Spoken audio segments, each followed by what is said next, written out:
Hear ye, hear ye. The Tough Crowd podcast is now in session.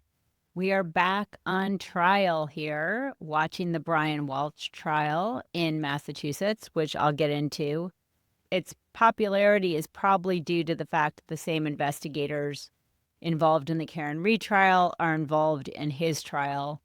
Although, compared to her and different from her, I personally think the evidence is convincing that he is guilty. We'll get into that a little bit, and we'll be talking about what's going on with the wedding and the holiday rush.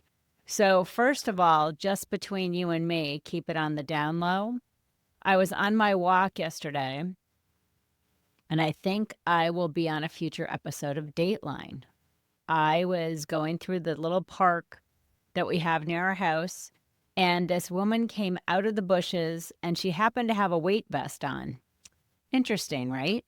I think she copied me, but that's another story. And she had a bag of trash in a plastic bag, all knotted up. And she slunked out of the bushes and looked around and put it in a small trash can at the back of the park near the playground, where nobody really goes unless you're on the playground. And then when she saw me, she ran back into the bushes. And I've never seen her before, and I've never seen her since. So I believe she was up to something nefarious. So I have a visual memory of her. And if anything happens around here, anybody turns up murdered in this neighborhood, I know who did it. So I'm just saying, I'm onto it. Maybe I'm watching too much true crime, but I think that it was very suspicious. And again, I've never seen her before, and I haven't seen her since. The other thing that's going on is Lifetime Fitness is still going well. I did a free workout session with the trainer there that I met. They have a ton of trainers. They all seem very good. They look very good when they're working out with people. And she had introduced herself one day, just trolling around the gym. I think she's newer there, so she's looking for clients, obviously. And when you join, you get a free workout. So I thought, I'm just going to see what she has to say, go do the workout, did an evaluation. They do the evaluation where you stand on the machine and hold these handles, and it tells you your weight, your body fat, whether you have more muscle, your muscle mass, whether you have more muscle in one arm versus the other, one leg versus the other. So not shockingly, I have less muscle in my left leg where my hip had been replaced on the left side a year and a half ago. So I feel like I've done pretty well recovering in a year and a half to where I am now fitness wise. So my body fat was good. And then she wanted me to add muscle because there's a certain ratio you have to have of weight, muscle, and body fat. And so I have a good body fat number, but she said you could add some muscle. Great. So her goal for me was to add 5 pounds of muscle. And I thought, oh, great. That sounds fabulous. I'd love to be on that plan. When I talked to Austin, my previous trainer who abandoned us to go to Texas for another job, the nerve of him. And we bug him all the time anyways with all of our problems. So I'm sure he's thrilled with that when he has a full-time job down there, but we do entertain him. When I called him, he said, Jennifer, do you know how hard it is to gain even a pound of muscle based on your size and what you eat? And even for a man, it's very hard to gain a pound of muscle. So he said a pound would be a good goal. So let's start with that because you already eat very healthy, a lot of protein. And unless you're going to be eating liver all day or something super high in protein and nothing else, which is not going to be my lifestyle, let's be honest, 5 pounds is sort of crazy. And at the end of the workout, they give you a presentation. What do they recommend? And it's like the old school fitness center sell, which for anybody in my age group, if you remember when you went to these fitness centers, they'd give you the hard sell at the end. Oh, it's only $39.99 a month and you sign up, but then you can't get out of the contract. And it's impossible unless you give up your left arm to cancel, or you're obligated for 3 years, something ridiculous. Now they have different laws about that, so they can't really do that. But in this case, they're obviously trying to sell their services. There are a lot of fitness trainers there. They seem to be busy, but the mystery to me is that at the end, they tell you, okay, we recommend that you come in 3 times a week for 3 months, and that plan would be X dollars, which is a frightening amount. Basically, it's $180 an hour. That just seems insane to me. Maybe I'm totally out of touch, and I'm not saying these fitness trainers don't have a skill level, they're not adding value to people's lives, etc. But $180 an hour at the gym that I already pay significant money for just seems excessive. So I said, what if I did 2 times a week? So 2 times a week to get any kind of a discount on the $180. And I think it's only like a $10 an hour discount, which is another discussion. A $10 an hour discount is $1,280 a month times 3 months, automatically billed. And that just seems conspicuous. I'm just not willing to pay that to work out. I'm already motivated to work out. I can get workouts from Austin. They have tons of equipment there. So I just said, I can't do that kind of workout. Can I buy, a package of workouts I can use over time? And they say, sure, you can buy a package of workouts you can use over time, but there's no discount. I said, so if I come in once in a while, I just pay $180, or if I buy 10, I pay $1,800 and there's no discount. And they said yes. So I think I can improve their process and figure out what's going on there. Oh, yeah. I can figure out a better sales pitch, because if they had some sort of package, I think people would buy the training sessions if they had some sort of discount versus just the same cash price times however many times you come. So I did buy 4 that I'm going to use over a couple of months. And I went for my first one this morning, and she's great. But I'm just going to do the 4 because I am perfectly motivated to work out on my own, and I can get some primers from her on what to do, what not to do. And she was excellent. I have nothing against her and her abilities, but it's just conspicuous for me in my mind to spend that kind of money when I'm motivated on my own and I know a lot about it. And I do have to say, she was very impressed with my fitness level today. So I feel like I killed it this morning. I did some side planks, I did some other things, and she was very impressed. So I have that going for me today. But I'm not signing up for the $1,280 a month plan. There are a lot of people that seem to work out with these personal trainers, but good Lord, I don't know. I guess there are a lot of people paying that. I'm not sure.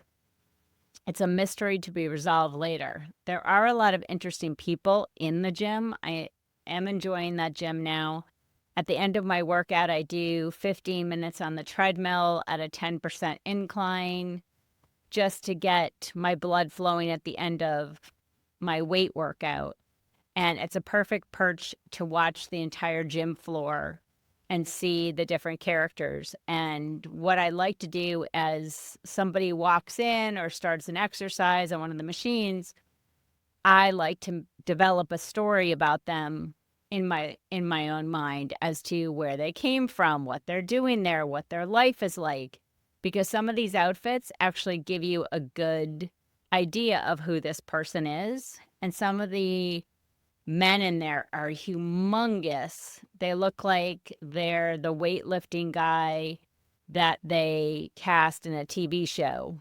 Law and Order goes to a knucklehead gym, and there's a big guy with the big gallon of orange juice working out. And those guys are there. And all of them are very nice. Nobody's rude or obnoxious. Everybody's very courteous, professional. And then there's some women that, you know what? You go, girl, wearing the red, short, tight unitard when you're probably 65. You know what? You look pretty good in it, so you go for it. And so I do develop these characters in my mind. There's one guy I call Conor McGregor. He's a blonde Caucasian guy with Rasta braids, and he's in this boxing area where they have different pads and things that people can hit and box. And he looks like a UFC fighter. He does handstands. He does walking handstands. He was beating this bag the other day. It had to be for 45 minutes and just pummeling it into oblivion. And I was transfixed on this guy because I'm thinking he must be a UFC fighter. There's another guy I call Yuri. He's a trainer, but he literally looks like a Russian mobster if he was cast in a TV show. And then there's another trainer I call the Old Spice guy. He looks like, for those of you in my age group, they used to have these ads for Old Spice where it was like a boat captain with like gray hair, blue eyes, a twinkle in his eye, and like a knit cap. And he used to wink at the camera, and this guy looks exactly like him. So maybe he's his son, because I think he's too young to have been that guy. But again, it keeps me occupied while I'm there. I develop all these stories, and maybe one day I'll figure out if I'm correct. The other thing, coming off the last holiday and going into the next holiday, it's crazy busy. And everybody has their ideas of how you can relax during the holidays, reduce your expectations, don't worry about doing everything. Yet, no matter what I think in advance of the holiday, I get into some sort of a frenzy at some point for some reason. For Thanksgiving, it was that I was working during the week of Thanksgiving, and traditionally that's a very quiet week. But I decided, oh, it's only Monday through Wednesday. It'll be fine. My clients won't be busy. Well, it was super busy. And then Emma and I had to go get her dress on Wednesday in Miami. So that's a 2-hour drive there, an hour only there, which was great. And then a 2-hour drive back. So I had the rest of the day, but still, I didn't start preparing for Thanksgiving until we came home Wednesday night from dinner. So we're all slicing and dicing, and Maisie and Emma were great to help. And Andy did all of the shopping, all of the schlepping, which is a huge part of Thanksgiving. So he went to all the different stores over a 5-day period. Every time we forgot something, Bobby went out and got stuff that we forgot Wednesday night, Thursday morning. But because I didn't take the week off, which my associate reminded me I usually do, wasn't prepared in advance. We came home from dinner Wednesday night. We were slicing, dicing, putting stuff together. Thursday, I got up super early and was putting things together. I had to put the tablecloth out, which thank God I had gotten dry cleaned last year and it was hanging and ready to go.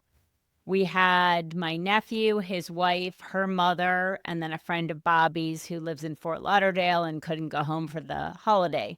So we had a really nice group, and everybody does not have huge expectations, but I put these huge expectations on myself by how I want the table to look, what I'm going to serve. So I had my whole list. We get it together. People arrive at 12 o'clock. My friend Jenny and her boyfriend came over for a few hours to meet everybody. She's a newer friend of mine, and I really enjoy her. She was going to Thanksgiving somewhere else later in the day, but she came over for a few hours, and that was very nice. But by the time we sat down to dinner at 4:30, I think it was, I literally was too tired to eat. By the time I sat down, I just looked at my plate of food, and I thought, it looks pretty good, but I don't even really want it. I was so exhausted. So I need to regroup for next year and take that week off if I'm going to host. It's just the way I move, I can't move that quickly. So for me to be scurrying around the night before and the morning of when I have guests coming in a few hours is just puts me over the edge. I don't know why I can't do it. Some other people can do it and they're fine. They have a drink, they relax, great. That is not me.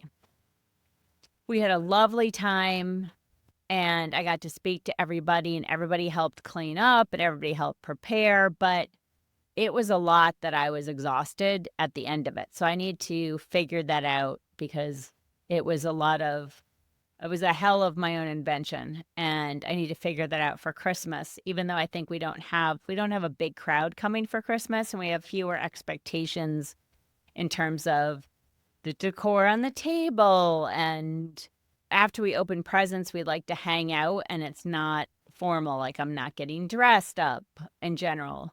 We generally do a night before Christmas. So we'll probably do it Monday before Christmas. We go to the Breakers. They have a wonderful HMF bar there, which you can get like appetizers, small plates, drinks. It's very elegant. The service is phenomenal. The best service I've ever had anywhere. So we generally show up at 5 o'clock when it opens. We get a table and we order a ton of food, a ton of drinks, and they have amazing Christmas decorations. We get some Christmas photos there. So that can probably serve as our Christmas photos for this year versus getting dressed up on Christmas Eve and Christmas Day, which is another job in addition to cooking dinner. Our dinner is way lighter, so we have, honey baked ham. It's not the 15 sides that you need for Thanksgiving. My one question about the holidays, though, is you see all of the commercials on TV advertising for Publix, buy all your groceries here and you'll have a beautiful holiday. It keeps families close, bonding time, the people that buy the cars with the huge bows on them, whatever it is. The women in these look so relaxed, put together. Their makeup is perfect. They're just enjoying it. And I'm thinking they are not real women. I'm sorry, because I don't know of anybody who feels like that on the holiday. And I have to figure out how to feel like that. And maybe my sister-in-law, Sarah, has the key because she likes to reduce expectations in that way and just enjoy things and says she doesn't want any presents, which I'm on board with completely. But I need to brainstorm and it's on me to figure out. But everybody's like, I don't know why you're so stressed. But in the end, the buck stops with me. Is the tablecloth here? Do we have those glasses? Did we get the wrapping paper? All of that. And so the women on TV, I think, are smoke and mirrors in that they're looking like, oh, I'm so relaxed. My makeup is perfect. I'm just enjoying everything when I'm sure inside, most of them are ready to pass out. So that's my take on the holidays, but that's on me to figure out.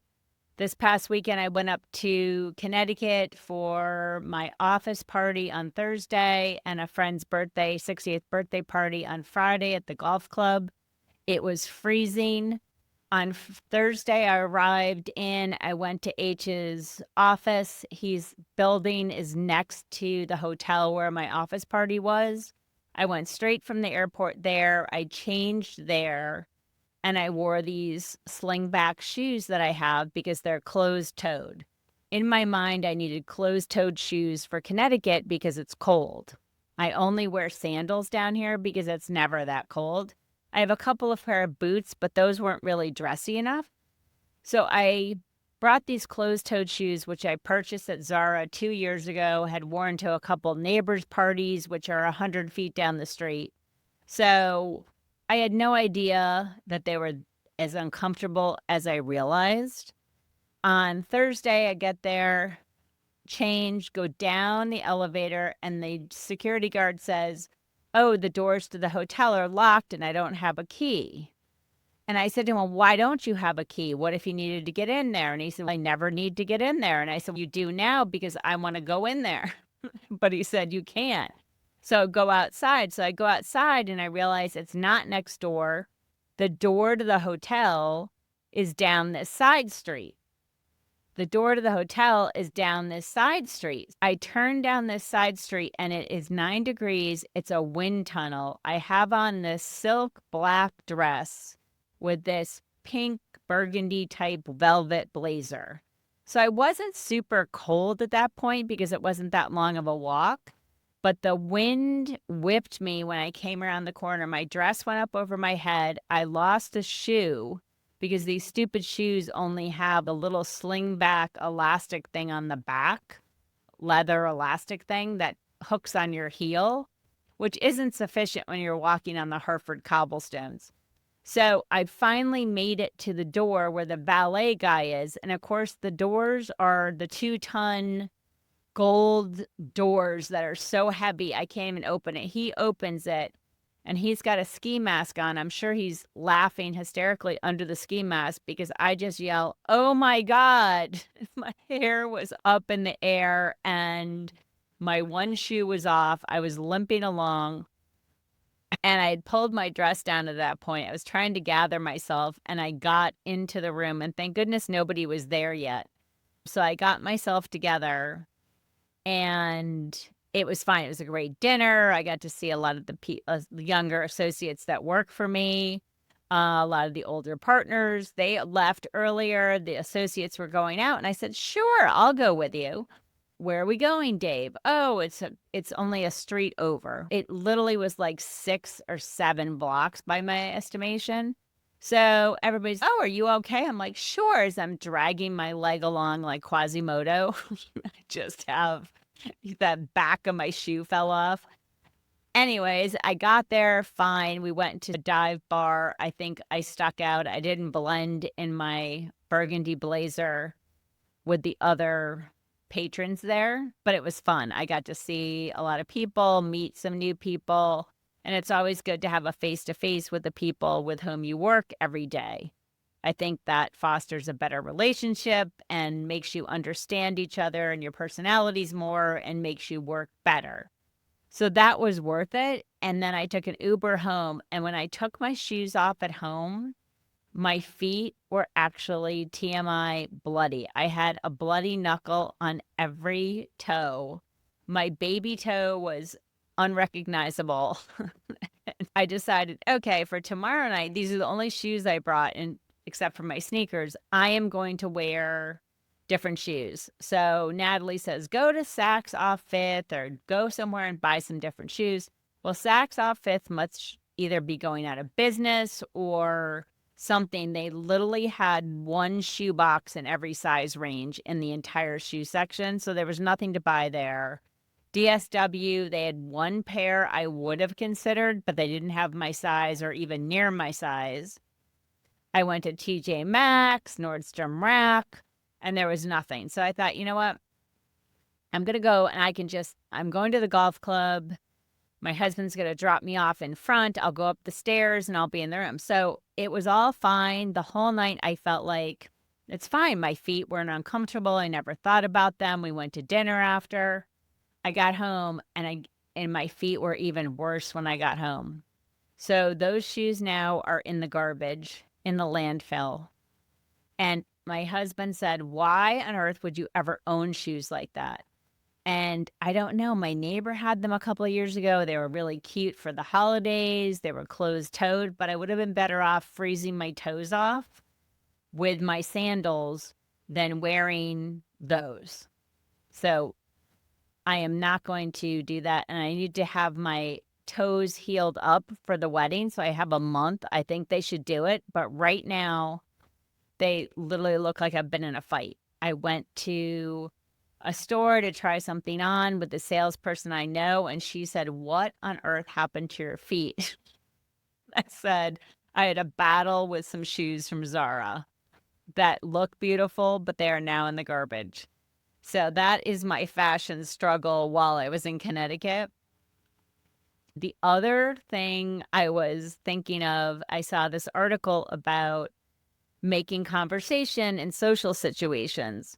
So when I go to my office party, a lot of people there aren't familiar with me. They haven't met me before because when I go up, otherwise, I'm usually meeting with my department and not everybody's in town or in the office.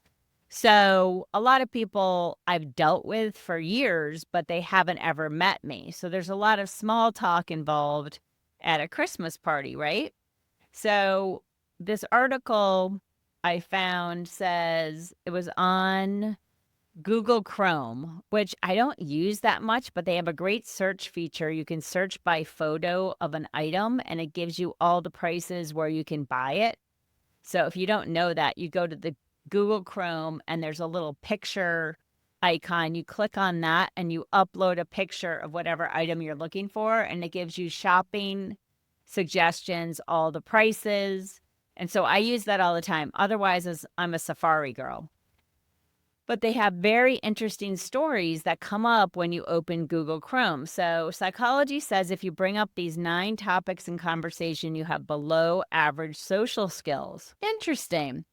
So the first one is graphic health details. So I don't think I need to say more about that, but if you've just met somebody at a cocktail party or other social gathering, to say, oh, I need to tell you about my sciatica or whatever else, is probably not exciting for them, and they probably don't want to hear it. They're going to be uncomfortable and they're going to say, you know what? I'm going to go get a drink. I'm going to go get a nacho and I'll see you later. The second one is money talk and price tags, which I've met people like this before where they'll say, oh, you'd expect so much more from a coat that cost $3,000, or they're critical of something. So I think those are obvious that you wouldn't say that to somebody you just met. Oh, I can't get my $200,000 car to start. I think people sometimes probably say things when they're nervous, but those are things obviously that aren't good icebreakers. Unsolicited parenting advice. So I can picture this, like if somebody asked me for parenting advice, I might give it to them. But otherwise, I just say, if they say something about their kids or if their kids are there and not well behaved, because unless somebody asks me, I'm not going to tell you. But if you do ask me, I will tell you. Excessive personal oversharing. Divorces, childhood trauma, financial disasters. I've had this before where, oh, my husband has been in prison, so that's why we're in this position. So and these are people you've just met. So that's not a good idea either, obviously. Workplace gossip about specific people. So I worked in one of my first offices I didn't realize it was my first law office. I did not realize it was that way and that all offices weren't that way. But once I left there, I thought, wow, okay, life in these law offices is not supposed to be like that. But in that office, it was a constant barrage from the time I got there of people trying to form alliances, cabals, work up a group against somebody else. And I always refused to be involved in them, get involved in them. And they asked me about somebody, even if I had something negative to say about them, I would just say, nope, I've always gotten along with him. He's great. And because there's no upside, because if they were doing it against that person, they're coming for you next. What was the other one? Constant self-promotion and bragging. And that sort of goes without saying. Dominating every conversation. I guess everybody knows somebody like this that can hold a conversation basically with themselves, even though you're standing there. And some people don't mind that. I think that some people are so chatty, it's hard to get in a question. And I think you go into a trance, or at least I do, that, oh, I don't even know what to say because I can't get a word in edgewise. And sometimes I find those people entertaining, actually. Highly divisive political or religious topics. Again, an obvious one. But I have had people say things to me that are shocking based on who I am, who I know, who my family is. Like, it's just, I would never say anything like that to somebody, because you don't know what somebody's beliefs are, and why are you going to burn a bridge when you just met somebody? The last thing is constant negativity and complaining. Again, obvious, but sometimes I think people find that to be like a social bond. Oh, can you believe what they were doing at Publix this week, or whatever? So it's a good reminder that is not appealing to people. as we go into the holiday party season. The second topic today is the wedding. We are getting close. We're a month away. We, paid off some of the vendors because we have a month left. And so we have everything organized. We're having a pizza party for the family the Thursday before. So I'm working on the final details for that. But that's casual. And then we have a welcome party and then the wedding. So we're working on the final plans. The big next job will be the seating chart once we have all the RSVPs. And that is going to be a shell game where you have to have certain people, a certain number of people at every table. And then certain people want to sit with other certain people. So we're going to figure that out. Emma and I will work on that probably when she comes in the next couple of weeks. RSVPs, they are due today. They trickled in. We had probably 20% still outstanding. And what's interesting to me is that people that know they're not going to come. So 2 months ago when you got the invite, you knew it was your uncle's family retreat, birthday, whatever it is, your work required trip. Whatever it is that's a non-negotiable that you have to go to, you knew about it 2 months ago, but you wait until the last day and have to have somebody ask you to say, hey, are you coming? What's going on? Oh, no, I'm not coming. So I don't understand that philosophy. I understand that because it's our event, we're focused on it, and everybody else has their lives, and it's not the main focus of their life. So totally understood. But the RSVP thing is an epidemic in terms of people not doing it on time. And I'm not sure if people are uncertain if they want to come, if they can come, or trying to make it work. But I think the protocol should be to text somebody, the bride, the groom, whoever your person is in the event, me as the mother, and say, look, I'm trying to work it out, but it's so-and-so's event and I am torn and I'm trying to figure it out. I'll let you know by the RSVP date. Great. But if you know in October that you're not going to be able to come, just say no right away. Like, it just helps everybody with planning. So I'm going to be much more aware of that as I get other invitations to be on time as early as possible to let them know, because it's just easier to plan for everything when you're buying certain things that are a number of items per guest. It's just easier if you have an idea. Is it 150? Is it 200? Is it 210? What's it going to be? And I think in general, the wedding planning is practice for the rest of your life. You learn a lot about yourself and everybody else. You learn about what you think is the minimum standard for something.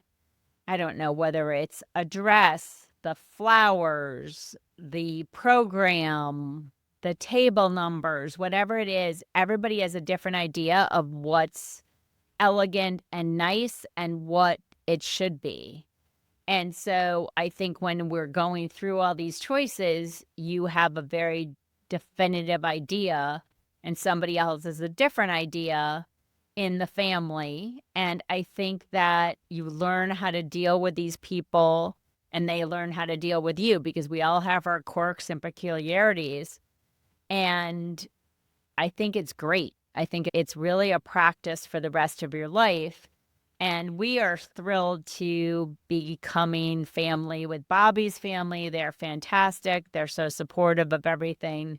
They threw them a beautiful engagement party last year on the day of the engagement, and they're throwing a great welcome party down here, and a lot of their families coming in. Everybody's renting houses, so it's going to be a fantastic event and only a month away. So the last thing I'm going to talk about today is the Brian Walsh trial. If you haven't been watching it, it's live on Court TV. Emily D. Baker narrates it live. She usually starts a little bit later so that she can fast forward through boring parts. Just her commentary is amazing on YouTube. And then the lawyer on YouTube, he does a recap every night of it, and I love him too. So that will give you a flavor. Some of the witnesses are more boring, some are interesting. So the whole story is that Anna and Brian Walsh lived in Cohasset, Massachusetts. She had a job that she had gotten in DC. She went to DC. He had been convicted of art fraud, so purporting to sell an Andy Warhol that was not an Andy Warhol. He was convicted of that. He was on home confinement, like an ankle bracelet, so he couldn't come to join her yet in DC for her new job. She was going back and forth to Cohasset. I think they had 3 little kids, and have 3 little kids, and 2, 4, 6 at the time. So very young kids. She was going back and forth for this big job because he had failed out of life, in my opinion, with being convicted, didn't have a job. His mother was paying their rent on their house because I think they had sold their house to pay for his legal costs in connection with his art fraud trial. On New Year's Eve, they had her old boss over. They hung out. Supposedly it was nice. The next day, he says she goes missing. He starts calling people. He can't find her. She said she had to leave for a work emergency in DC. There's no record of her getting on a plane, an Uber, anything else. So the police start questioning him. And part of the current trial, they have all of these interviews. So in these interviews, he's just hanging out with his buds, talking about things, laughing, very relaxed, not the kind of guy that's super worried that his wife has taken off with somebody, that somebody took his wife, that somebody injured his wife. He doesn't seem to have a care in the world. He's just yucking it up with the police officers. Slowly over their interviews, they realize that they don't believe him in his stories. It doesn't make any sense. There's no record of her leaving the house or trying to get on a plane or anything else. And there's nobody can find her or has any sightings of her in DC. Her credit cards haven't been used. So they start to suspect him. They track his phone and iPad, which was the kids sometimes had, he sometimes had. We'll get into that later. But they track his movements shortly after they start interviewing him, and they grab security footage from where they find he had been, and they find footage of him putting bags of unknown items into different dumpsters. They track down the dumpsters. They go to different ones. Some of those dumpsters had already been emptied, so they didn't find anything, but they found where his mother lived at her condo complex. He had gone there and disposed of several bags of quote-unquote trash.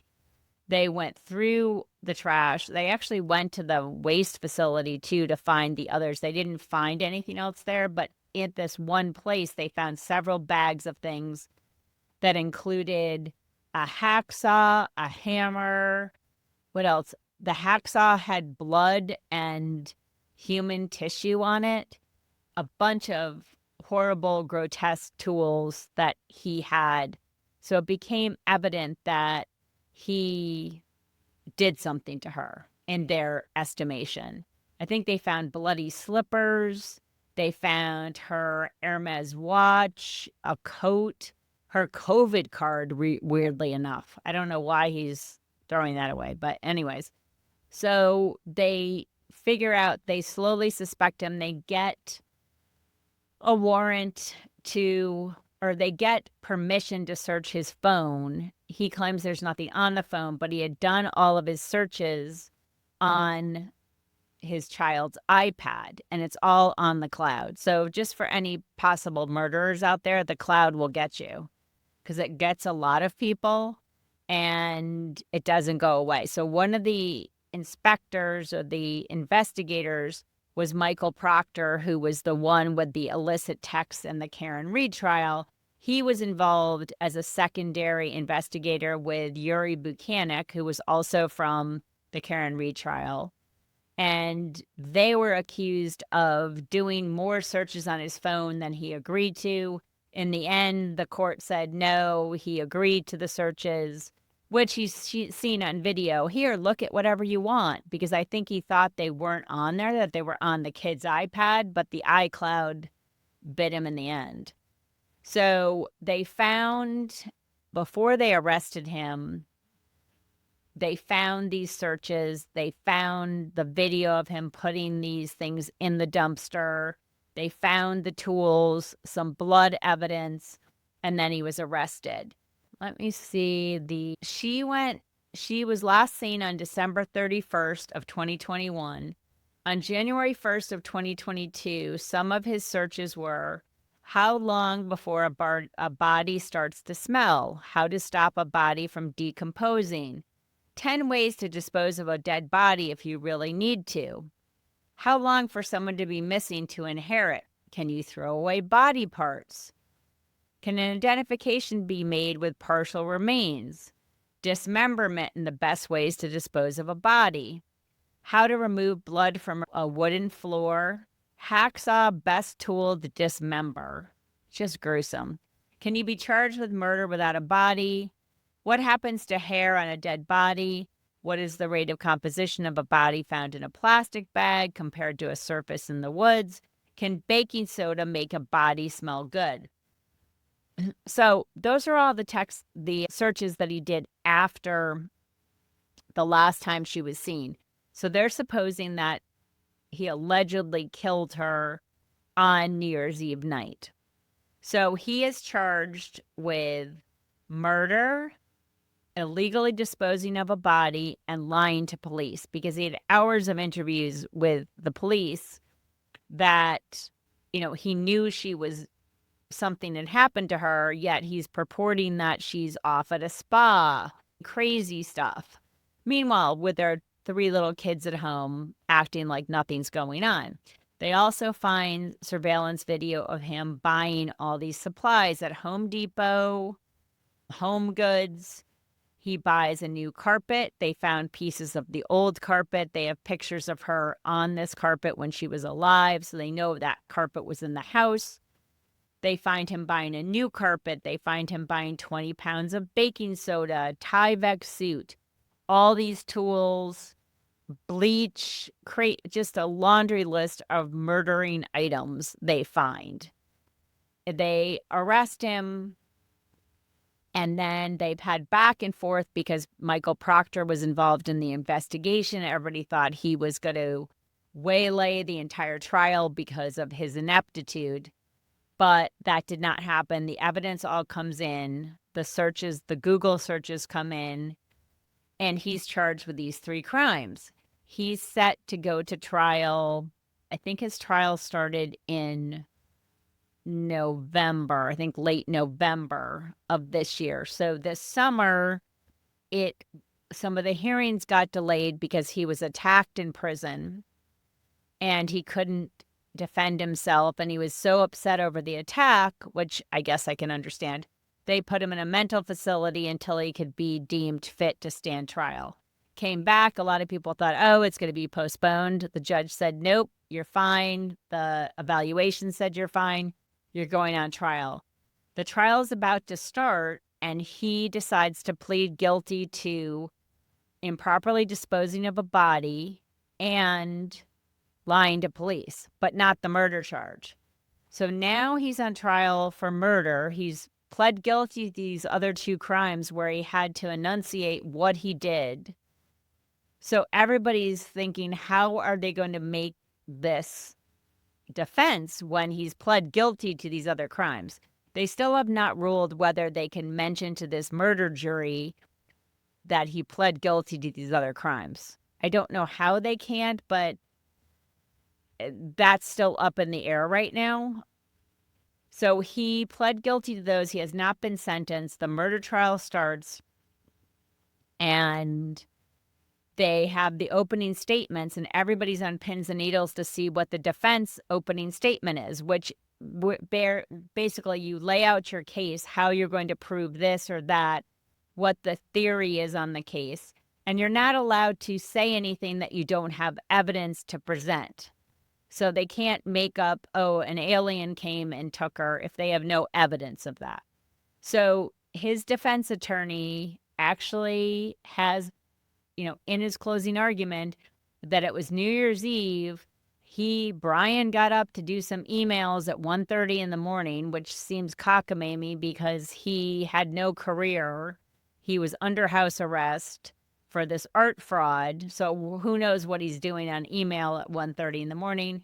And then he came back up at 3:30 in the morning, nudged her in bed. She fell out of bed and she was dead.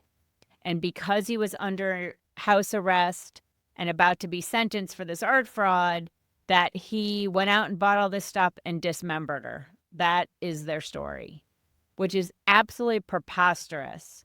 The criticism online in the legal community is, have they proved premeditation? Because all of these searches were after the supposed murder, after she was seen last, which was December 31st.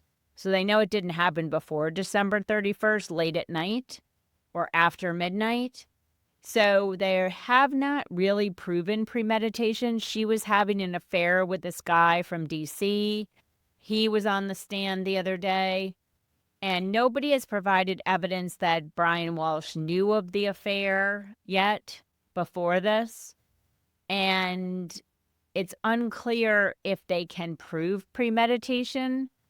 But I think this jury is going to find him guilty of at least second-degree murder, if not murder one. So premeditation does not have to be a long process of planning for weeks. It can be intent formed relatively quickly. Basically, the standard is the intent is inferred and sufficient if there's any time to reflect. So if you just, for example, if he just slapped her in anger and she fell and hit her head, nobody would say that he would be charged with murder one. They really couldn't. It would be an act of passion at the time, angry. He could claim different things, but he would be convicted of second-degree murder in that case because he should have known that kind of force could cause injury or death, and he could be charged with second murder in the second degree. So it is a transfixing trial in terms of the characters and then how the defense is defending him, because they don't really have a lot to stand on. But basically, a lot of what they were doing today with this guy that she used to work with, not the guy with whom she was having an affair, but this guy she used to work for, this poor guy was so distraught. He's the one that spent New Year's Eve with them and obviously was trying to hold it together the whole time and speaking about her. They were trying to intimate that she wanted to have an affair with him, and I think that they're not getting anywhere because it allowed him to answer in a certain way and get other information in that she wasn't happy with Brian Walsh, which I don't know who would be. The guy is arrested on art fraud, has lost all your money, can't leave the house, and you're flying to DC to work this big job under all this stress, and he's just a loser pain in the ass. So I don't know. Unless something different happens, I think he's going to be convicted.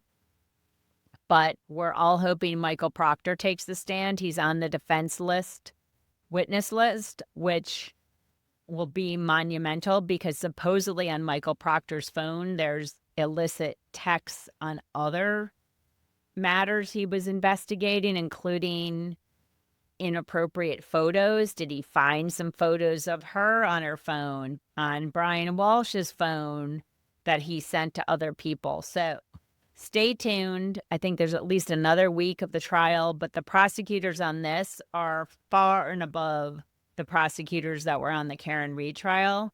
So they're definitely rejuvenating that office with these prosecutors. It's a man and a woman that are on this case. They're very good, and the judge is very good. So it's night and day difference from Karen Reed. Everybody knows that I believe Karen Reed was innocent, but the way that trial was conducted was abysmal. So hopefully they're trying to rectify their reputation up there, but it's definitely worth a watch. So Emily D. Baker on YouTube and The Lawyer You Know on YouTube. So catch up with that. There's recaps every night with different hosts, but I find it fascinating.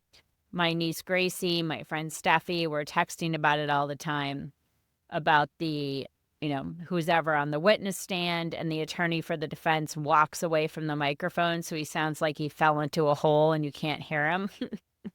Although I do appreciate his skill. He's doing his best and he's very skillful, but I'm sorry, this guy's going away. That's my opinion. So we will see you next time. Have a good night. And we will see you next time on the Tough Crowd Podcast.